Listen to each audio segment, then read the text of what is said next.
القدم الكاميرونية والإفريقية سامويل إيتو اعتزاله اللعب، وذلك على هامش مشاركته في مؤتمر رياضي بالعاصمة الكونغولية كينشاسا، منهيا بذلك مسيرة طويلة من النجاح.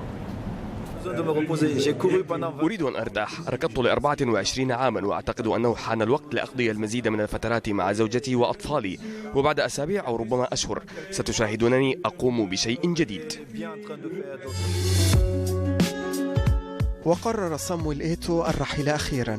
كتب النهاية مرفقة بكلمة شكر للجميع ووعد بتحدي جديد من الأسد الكاميروني.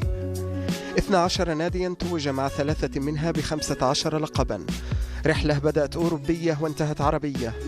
البداية كانت مع كشافي ريال مدريد الذين التقطوا موهبته، وهو لا يزال مراهقا بإحدى أكاديميات الكرة في الكاميرون، لكن الملكي أهدر موهبته بإعارتين إلى ليغانيس ومايوركا، النادي الذي لعب له لاحقا لمدة 4 مواسم وقاده للقب تاريخي في كأس الملك موسم 2003.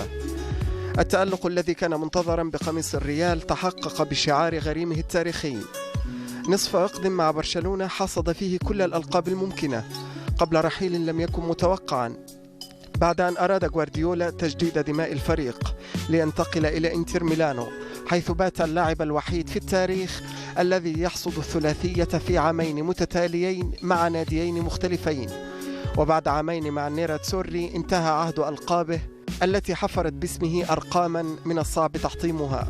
فإيتو هو اللاعب الإفريقي الوحيد الذي توج بلقب دوري أبطال أوروبا 3 مرات، بواقع مرتين في كاتالونيا وأخرى في ميلانو. وفي لقبي برشلونة تمكن من التسجيل في المباراتين النهائيتين. رحلة لاحقة تنقل فيها بين عدة أندية أبرزها تشيلسي قبل أن يختتم مسيرته مع نادي قطر. قبلها كان قد ودع منتخب الأسود غير المروضة بعد رحلة ناهزت العقدين بدأت بنجاح كاسح مع التتويج بلقب إفريقيا مرتين متتاليتين، فضلا عن ذهبية أولمبياد سيدني، وانتهت بأن صار الثاني في قائمة أكثر اللاعبين مشاركة مع منتخب البلاد، وهدافه الأول تاريخيا ب56 هدفا في 118 مباراة، منها 18 هدفا في 6 نسخ من الأمم الإفريقية، البطولة التي يتصدر أيضا قائمة هدافيها التاريخيين.